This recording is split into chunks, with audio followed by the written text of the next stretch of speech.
survei membuktikan, atau lebih tepatnya fakta ya. Faktanya sendiri itu orang-orang IT sendiri pun itu juga banyak loh yang nggak mau jadi programmer. PlayNet, it's time to play the game. Are you ready?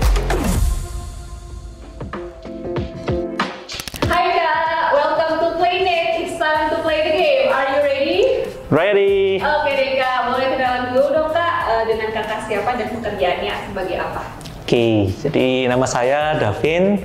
Saat ini saya sedang bekerja sebagai senior software engineer di BPJS Kerjaan.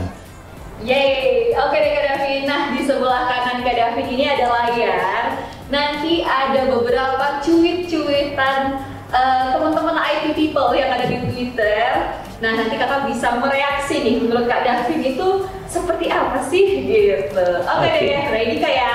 Ready? Oke, slide pertama. Oke, dari tweetnya Saka Pausan.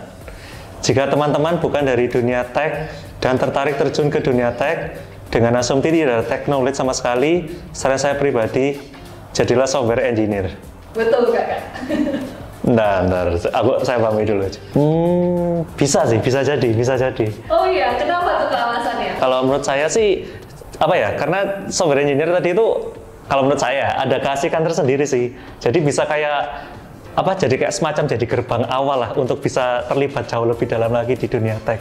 Jadi mungkin software engineer bisa kayak gerbang awalnya. Gitu. Oke Kak. Sip, oke, next. Oke, berikutnya dari Midnight Summer.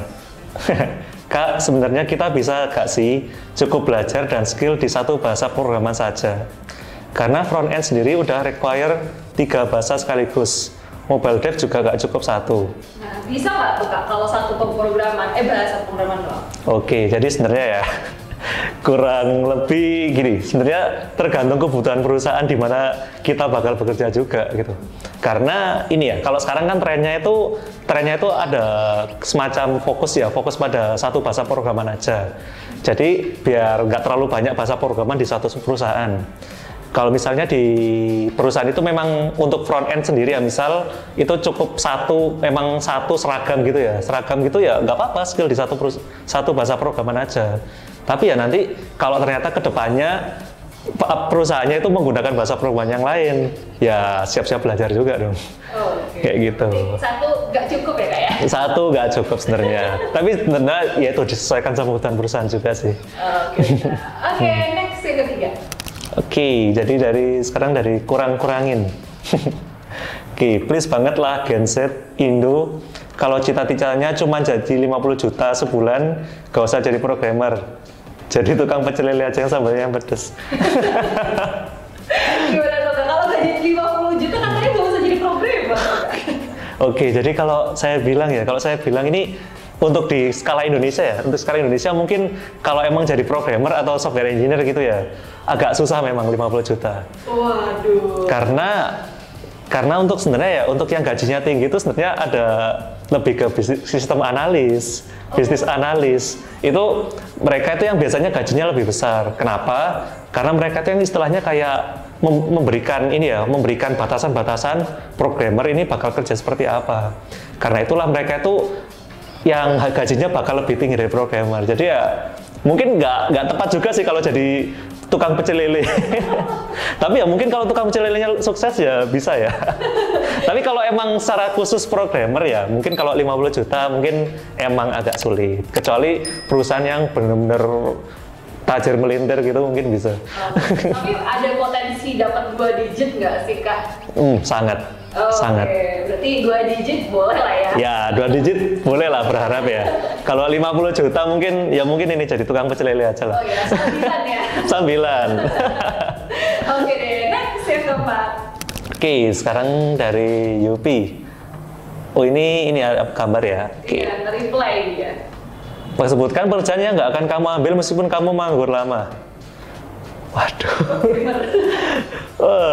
Ini programmer maksudnya. Wah, ini tergantung orangnya juga ini. Orangnya suka nggak berpikir logika gitu. Karena anggaplah kita nggak tahu Yupi ini background pendidikannya apa. Survei membuktikan, atau lebih tepatnya fakta ya. Faktanya sendiri itu orang-orang IT sendiri pun itu juga banyak loh yang nggak mau jadi programmer. Banyak. Termasuk Kak David nggak? Oh enggak, kalau saya emang suka ngoding kalau saya. Cuma teman-teman saya tuh banyak banget yang bahkan mereka tuh kalau pekerjaan itu kalau misal di bidang mereka dari IT, terus lihat lowongan IT, yang programmer langsung dicoret semua. Nyarinya mungkin sistem analis, bisnis analis, pokoknya analis itu laku banget kalau misalnya emang nggak mau ngoding. Jadi mungkin orang yang kayak gini tuh emang ada sih. Oh, memang ada. Memang ada. Oke, next. Oke, berikutnya dari si Fire Coach. Salah satu alasannya ini sih, aku jadi soft engineering, low supply high demand. Belum lagi privilege bisa kerja secara remote. Nah, ya. Supply high demand. Nah, bisa jadi, bisa banget. Nah, ini mungkin nyambung sama yang sebelumnya ya. Iya. Kan tadi aku bilang ada banyak case-nya itu banyak banget orang yang dari divisi yang latar belakang pendidikannya IT tapi nggak mau jadi programmer, nggak mau jadi software engineer. Nah, makanya mungkin bisa dibilang low supply ya. Tapi sebenarnya permintaannya itu banyak banget. Bahkan kalau bisa dibilang ya sebenarnya untuk hampir di semua perusahaan itu kalau mereka punya divisi IT khusus ya, software engineer itu kayak semacam core-nya lah, semacam intinya. Jadi high demand. Jadi sebenarnya banyak yang sedikit yang tertarik, tapi sebenarnya banyak yang membutuhkan. Makanya gajinya tadi bisa 2 digit itu sangat mungkin banget. Belum lagi ini ya, privilege bisa kerja secara remote. Ini mantap banget ini. Approve. Oke deh, next. Oke, sekarang dari Carlo Christian. Orang dewasa banyak berlomba mengajarkan anaknya coding, tapi sangat sedikit yang mengajarkan cara memasak dan menjaga kesehatan dengan nutrisi. Gak ada yang salah dengan belajar coding, tapi serius, anak gak bisa nyiapin makanan atau snack sendiri, harusnya jadi perhatian juga. Nah, gimana tuh Kak? Kan banyak banget ya, belajar coding sejak dini. Ya, saya pernah dengar juga seperti itu. Kalau menurut saya sih, menurut saya sih lebih baik ya, kalau misalnya anak-anak kecil ya, mending belajar kehidupan dulu sih. Karena kasihan juga ya, kalau dari kecil itu belajar coding, anggapannya itu kayak seolah-olah kayak ditarget mau bekerja dari muda lah istilahnya kayak gitu ya. Nah, takutnya mungkin kalau dia harus bekerja dari usia muda mungkin nanti belum dewasa, sementara dunia pekerjaan itu nggak seindah yang dibayangkan ya. Takutnya nanti anaknya malah down atau mungkin karena memang belum dewasa malah jadi backfire ke dirinya sendiri. Jadi ya setuju sih aku sama ini. Mendingan ngajarin masak dulu ya Kak ya? Ya, mending kalau mungkin anak kecil belajar makan dulu dengan baik. Belajar menghabiskan makanan. Oke, next Kak. Oke, sekarang dari GGG. Kairin Clarissa. Oke. Cowokku programmer, tapi lulus kuliah mau ikut tes polisi. Polisi. Oke.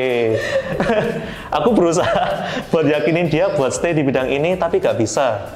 Jenuh katanya, capek dikejar deadline, tidur gak teratur. Padahal doi pinter banget dan penghasilan lumayan untuk ukuran anak kuliahan. Gimana tuh Kak? Oke, jadi ini sering banget ya sebenarnya, ini juga permasalahan yang dihadapi oleh seorang software engineer ya.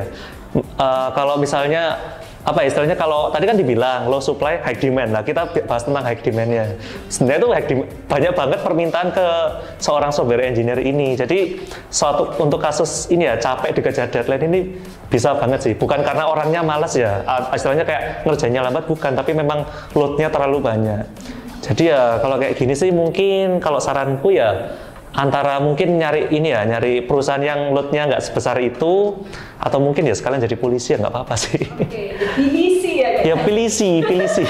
Soalnya ini sih kayak gitu juga tergantung ngaruhnya ke mental health juga ya. Oke, mental health harus. Iya, kalau zaman sekarang kan ini kan healing gitu. Kembali ya. Iya. Oke, next. Oke, sekarang dari X. Oke. Begadang ngerjain tes coding, udah mau beres ternyata dikerjain salah. Oke, ini sering banget. Kakak juga pernah. Sebenarnya bukan belum tentu salah ya, tapi lebih seringnya itu requirement-nya berubah. Oke. Iya, jadi kita begadang untuk mengerjakan suatu aplikasi, misal aplikasinya itu requirement-nya A, B, C. Udah setengah jalan nih, atau bahkan udah mau selesai lah, 3/4. Ternyata di 3/4 itu kebijakannya berubah, requirement-nya berubah semua. Ya akhirnya ya cuma bisa WK doang kayak gini. WK Iya. Oke deh, next. Oke, sekarang dari Chris. Pengen belajar coding-codingan, tapi gak tahu harus mulai dari mana. Oke, jadi kalau mau aku bilang sih mulainya dari hati. Oke, tapi yang pertama itu, tapi maksudnya dari hati itu niat ya, niat.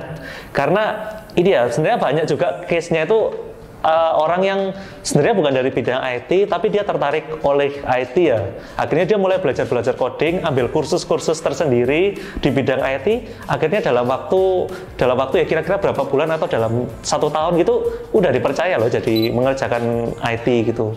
Jadi sebenarnya itu lebih banyak ini ya, lebih banyak dari kemauan kita sendiri dulu gitu loh. Tapi kalau dia mau tanya, oke, hatiku udah ada. Terus nggak tahu langkah konkretnya harus mulai dari mana, mungkin bisa ke www.coursenet tadi. Wih, itu namanya udah coursenet.com. Oke. Gitu.